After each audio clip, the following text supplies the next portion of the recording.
you have to succeed, right? This is a job. You're my daughter, but you got to fill the position. You got to do it well. Yeah, and at the end of the day, there's no hiding it. Like, it'll be very clear if I'm doing my job or not. Like, I do live off of a KPI sheet, and if it's not filled out, there will be things to show that. So. And right, equally as important, coming to work. Yeah. Right? I mean, again, right, we didn't necessarily have those conversations, because I think, like, when you're raising your kids and knowing the vigorous curriculums that they went through, and, you know, not only academically, but on the sports field, they have that structure built into them already. But, right, I have other colleagues and hear stories, right? Kids don't even come to work, or they come to work when they want. I mean, that can't be an example for anybody else in the office. It sets a negative tone. So, again, I think it's a combination of several things. Welcome to Enrich Your Empire with Richie Huffman, the ultimate podcast for entrepreneurship, impactful wealth building, and effective team leadership. It's time to enrich your business and create a lasting legacy. Let's get to work.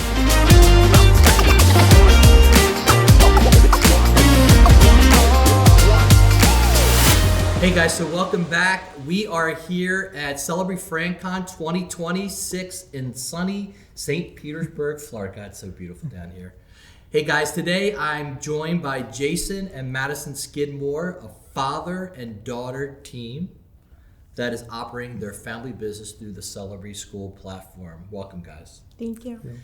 First of all, I have to say, we've been friends for a while, and it's so inspiring to see, and I can't wait to get into the conversation between this father and daughter relationship and bringing you into the business because, you know, of my daughter also. So I look at you two and just look at the path forward for me, and it's inspiring for me to see you two together. So thank you for that. So Jason, I mean, you've been an entrepreneur for probably since you, 17 years old? At least? Yes, 18. Probably yes, 18. Came up in a very entrepreneurial family with your mom and your dad being entrepreneurs and owning their own business. So you've been doing this for a long time. So I want to talk, and you could also talk about your involvement and your relationship in a family business with you and your mom and your dad, your brother and your sister, correct? The whole family. The whole family. So, and now you're taking maybe some of those principles or philosophies and now bringing your daughter into that. So, so tell us a little bit about, maybe let's talk about your relationship with your mom and dad and how that took place. Well, I think, you know, when I was 7 or 8 years of age, my parents started their own assisted living business. And, you know, my dad was from the military, so there was an expectation that everybody was going to work for the business and contribute from a very early age. And probably harder on us boys because he did work us 7 days a week. Like after school, we had responsibilities. Every Saturday and Sunday, we had responsibilities. That's what it took. Right. Even our friends knew when to come over and when not to because they knew if they came over, they were going to work. 7, 8 o'clock on a Saturday or Sunday or spent the night, they were working. That's amazing. Right. So so how many actually spent the night? I had Very few. I had a couple close ones that would spend a night every once in a while. So, but there was no sleeping in the next day, right? No, right. Okay, Never. Got it. So it was contributing to the family business. And I think, you know, hindsight today, you look back and say, yeah, was it hard? Yeah, probably so when you're younger. You know, we're always griping or bitching about something, but I think it truly built values in every one of us, one of their kids. Yeah. 100%. Yeah, and those values have taken root today, right? Right, absolutely. I love that. Yeah. So thank you for that. So now you and your wife, Terry, have 3 children. So you're on that same path? Right. Yeah.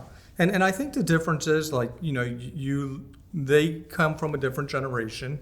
And, you know, obviously in our generation, what I've learned is, I think, you know, is separating, understanding roles and, you know, relationships.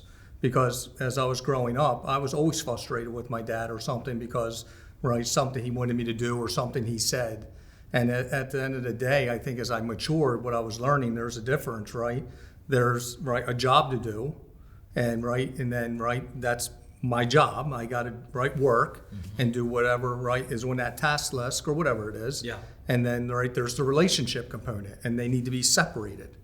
But when you're young, because that was never really sat down and explained to me, it took years to figure that out. Yeah.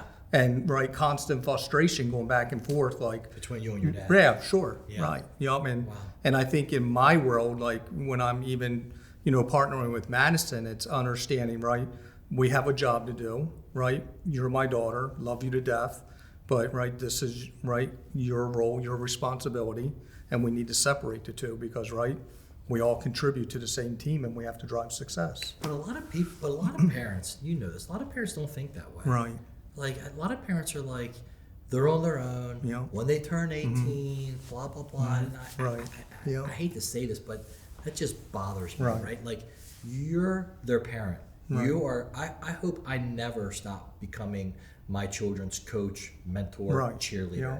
So I don't even understand that. But your dad and mom gave that gift to you of, we are a family. We are stronger together Yeah. than Right. separate. And I think in my dad's own way of mentoring us, even though we would be frustrated with him, he'd always kind of giggle about it and just say, remember, Dad will always love you. Which made it all better. Right, exactly. Wow. So All the time. So let's drill on that. So now that you are a Celebree franchisee, have been an entrepreneur for a while. So what's it look like between? Well, let me ask you, Madison. Okay. Right. Let me get you in here. So what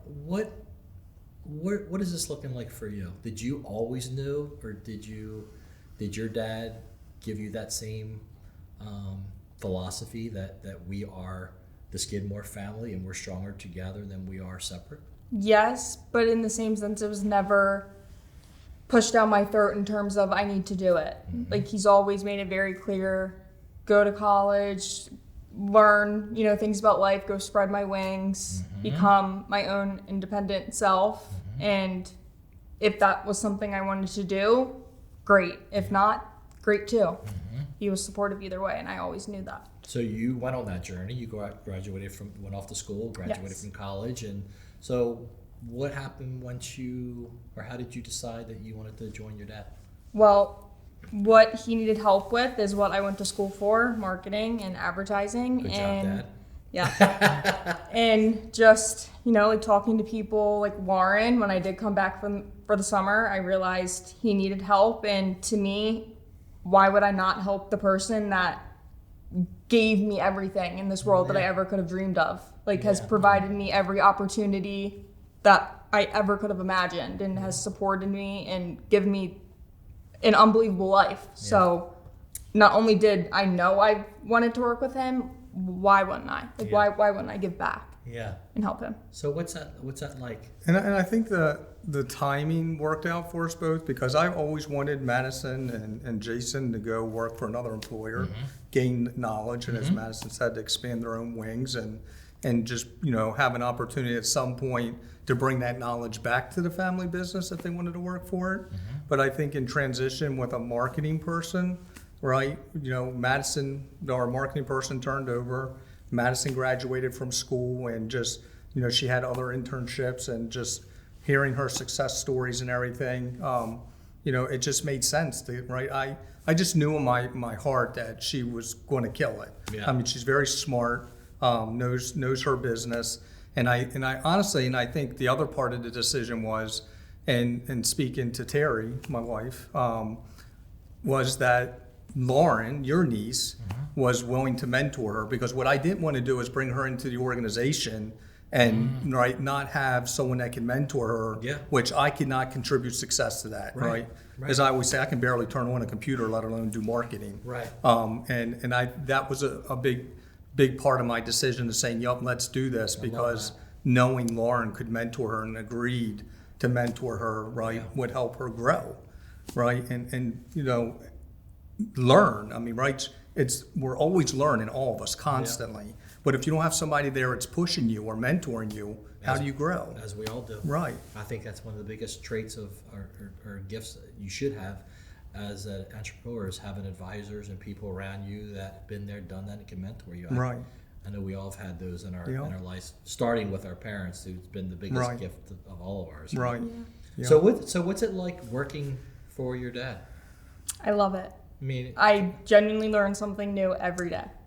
Every day. tell me about that.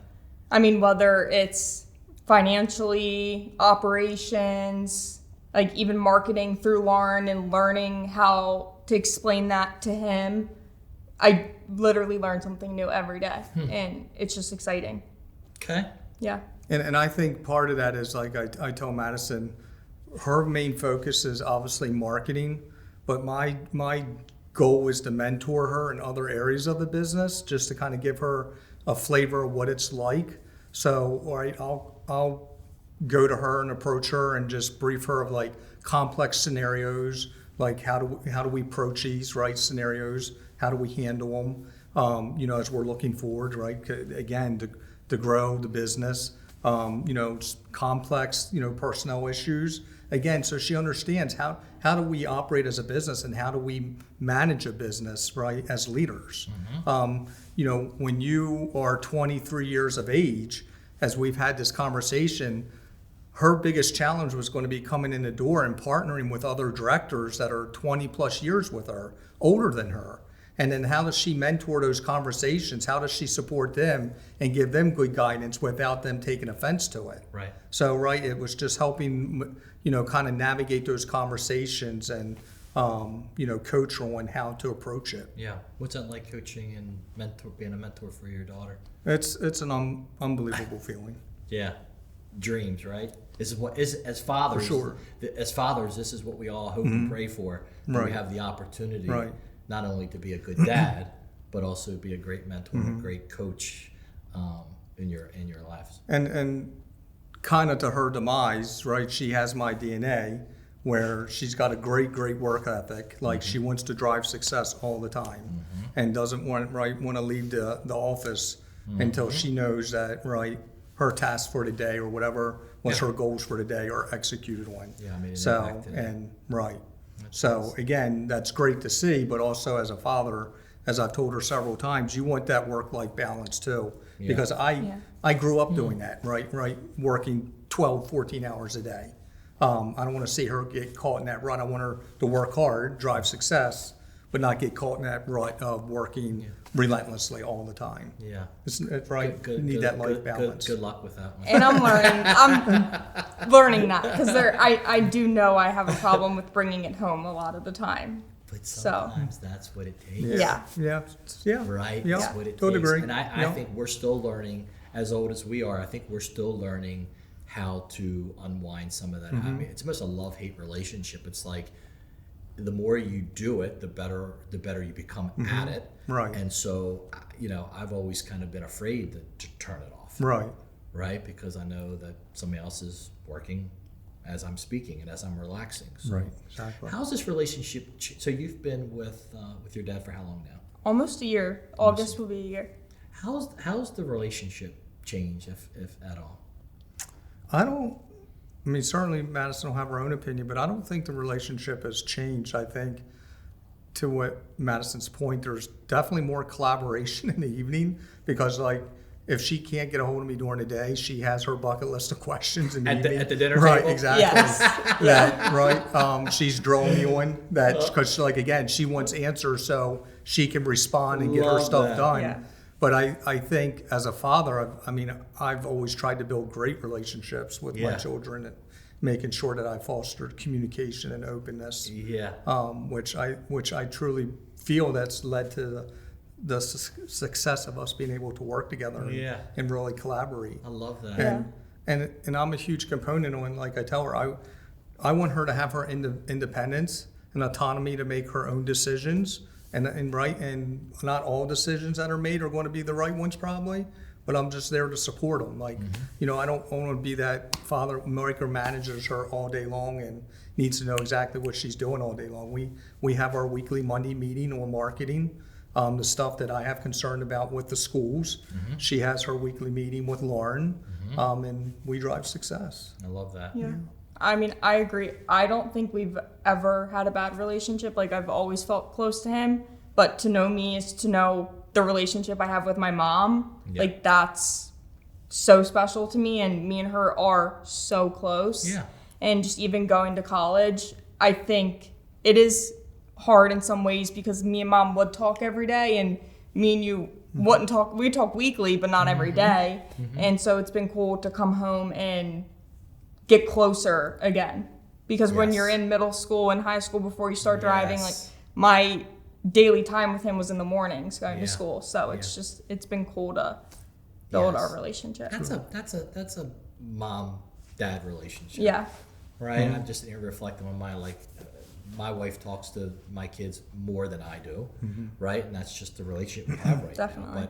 But when my two boys came in turn, and I'm totally relating to what you're saying right now, because we're having conversations at the dinner table about work, and they were so engaged, actually to the point where I probably told you, as Preston came home, was like, I'm not going back to college. Yeah. Like, I've learned so much here in the last 8 weeks. Like, this is where I want to be. Right. I'm like, no, that time will come. Just go ahead and finish your college, and then you can return. So, how's Terry and the rest of the family feeling about what's happening and this? And I don't want to say it. Are they jealous? But what are they thinking about this relationship now? This new relationship, the strengthened relationship between you two? It's a great question. It actually came up 2 weeks ago. I think it's like anything. Terry is super pleased that she's working for us. Yeah. And that she loves what she's doing and she's driving success.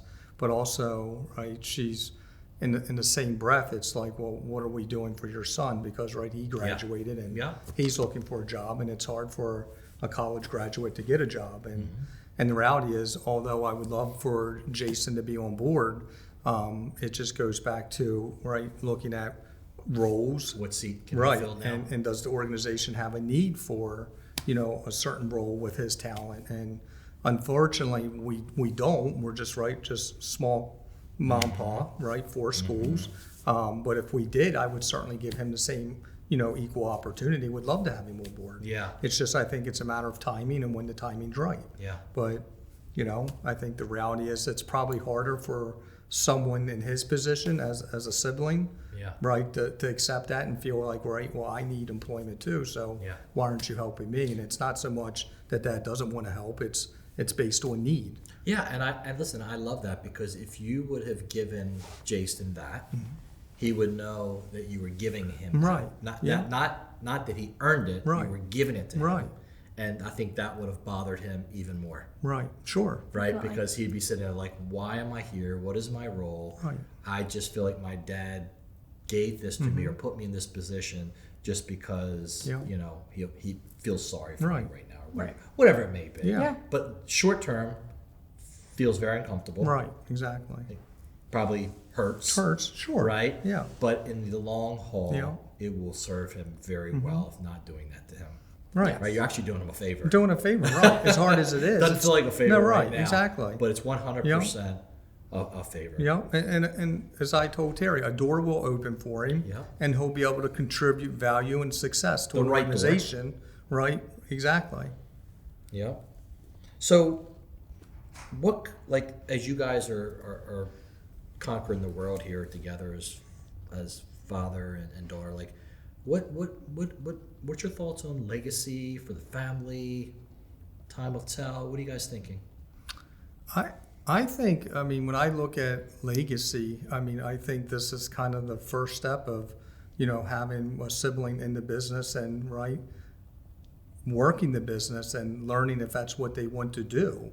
And again, whether it's Madison, Jason, or Stella, I think to me, the opportunity is to get into business and start to learn the different segments of the business and fully understand, because even as I look ahead for Madison, and we've had these discussions, in the next year or two, I would like her to get her director's license and experience what it's like to operate a school. Because when you fundamentally understand that, then you can manage people better and understand the pain points that they go through and the coaching that they require. It's very hard to do that, bring that right knowledge to the table when you have no understanding of the business. Yeah, totally. Right? So again, so that's kind of how I foresee like her role playing out. And then as the other ones, right, we grow, they come into the business, and would be the same opportunity for them, like learn the different segments of the business. Otherwise, right, even from a legacy perspective, how are they going to do a great job? Right? I mean, most likely it's not. I mean, so they won't be able to challenge certain decisions or, you know, give great direction and leadership because they just don't know what they're talking about. Yeah. And ultimately respect. Right, absolutely. Respect Right, respect's huge. From everybody else, that you do know what you're talking about. Right. You've been there, you've done it, you've operated schools before, or you have ran the marketing department before, so you do know what you're talking about in this very specific subject. And I think anytime you can sympathize with someone, you're going to get more empathy on the other end. Totally. And collaboration. Totally. So even though I didn't know anything about the business, I feel like I got great people skills where I can sit and listen. Yeah. Right. I always say that. And right. relate. Right. God gave us a gift, and it's free. It's to listen. Yeah. And if you listen, then you can learn, process. Right. Exactly. Yeah. I remember when Evan came home for his internship. He said he wanted to focus on construction, so we sent him on one of our construction sites, building a new school. And the first day, they had him sweeping floors of the construction site. So, of course, he called his mother and was like, they have me up here sweeping the floors. And so, of course, she called me and was like, why are they having me up there sweeping floors? I'm like, relax, it's day one. But what I took away from that is that the next time he walks on a construction site and sees somebody sweeping the floors, he will appreciate the value of what that person is doing. So that was, I hope that was, I'm sure that's what his takeaway was. I'm praying that was a takeaway of I can relate because I've done it. It stinks to sweep the floor and clean up all the stuff, but I'll be respectful and grateful for that person because of that. And the expectation of what a clean job site should look like. Right, exactly. So, Madison, I'll start with you. Same question for both of you. It's like, what would your recommendations be as a 23-year-old young lady on entering into a family business? Because some people are like, don't ever go into business with your family. Yeah. Don't ever get into a partnership. What's your thoughts on that? I would say do it if your gut and your heart is telling you to do it and that's what you wanted to do. Like, personally, I know I wouldn't have done it if it wasn't something I didn't want to do. I mean, I walk in those doors every day and see my name on the door. Like, that itself is the biggest motivator. And I think for anyone, if that's it for you, then you'll 1,000% succeed. I mean, it's drive, it's dedication. I know he can trust me, and I take pride in that. Like, I want him to be able to trust me. I want him to be able to hand me things, and I can take it from there. Yeah. Talk to me about that. Pressures there, responsibility. Yeah, people have asked me about that, and I tell them, to me, not that I love it, but I get it because he's my father at the end of the day, and I've grown up with a certain expectation, like whether it be in school and sports, to always give my best, always try my best. And at the end of the day, like, I know how he thinks, and even in a business setting, I'm learning, like, he wants data like backed up when I'm giving him answers to things. And I don't know, to me, that's just, it's special. And I think trust comes in different forms, right? When I look at trust, I think family members coming into the business will always have the family members back, regardless of who they are. Yeah. But then trust also comes with the role. Like, right, when she first started out, sure, I was checking on things, or the KPIs that we have set, are we doing it? Yeah. And she earned that trust, like, over months. Yeah. I mean, we're a year into this, but over the first 3 or 4 months that we were hitting those KPIs, or at least documenting and following up that we're hitting all the check boxes. So again, I think, right, every family member has to earn trust as well. Yeah. Because if not, right, if you're not doing the job, you're not contributing to the success You of won't the work here any business. longer. Right. Wow. I mean, there can't be no difference between her role and someone else's role. We Yeah. all have to contribute towards the success right. of the business. That's right. I think that's such a great mindset, Jason, that you've adopted, which is like you have to succeed, right? This is a job. You're my daughter, but you got to fill the Yeah. position. You got to do it well. Yeah, and at the end of the day, there's no hiding it. Like, it'll be very clear if I'm doing my job or not. Yeah. Like, I do live off of a KPI sheet, and if it's not filled out, there will be things to show that. So, And right, equally as important, coming to work. yeah. Yeah. Right. I mean, again, right. We didn't necessarily have those conversations because I think like when you're raising your kids and knowing the vigorous curriculums that they went through, and not only academically but on the sports field, they have that structure built into them already. But right, I have other colleagues and hear stories. Right, kids don't even come to work, Yeah. or they come to work when they want. I mean, that can't be an example for anybody else in the office. It sets a negative tone. So again, I think it's a combination of several things. But having your daughter or any family member, you kind of already know what you're getting. Yeah, yeah, Yeah. You're getting you along with your wife. right. And there she is, right? Yeah. So you know exactly. I mean, it's been a 23-year interview process, Right. right? Yeah. So you probably couldn't wait to make that hire, Right. right? Especially Yeah. then going off to school and really learning digital marketing and marketing as a whole, and then bringing it back to the family business. Yeah, and even for me, I tell people this all the time, like when they ask me about my job and if I love it, and like if I'm in an office every day, and I always say, to me, I feel like I walk a very fine line in the sense of I don't want anyone to look at me and think I didn't earn Yeah. what I've worked for, or just because he's my dad, I can take off whenever I want, Yeah. or come into work whenever I want. Like, for the most part, every morning I am one of the first people there. And I leave very late. And that's not to say I work more hours than you. It's just I don't want anyone to ever question my ability and what I contribute to the company. When you're dedicated to your relate to role. that. Yeah. Yeah, right. Yeah. Well, guys, thank you for thank you for being an inspiration to all of us, and what a true family business can look like if we put the time and the effort into it. So thank you, guys. It is a great feeling for sure. All right, guys, thank you so much for listening to Enrich Your Empire. Don't forget to follow me on Instagram and LinkedIn at Richie Huffman Celebree. We've got more great episodes lined up for you, so check back with us soon. Until then, stay inspired, stay driven, and keep building your empire.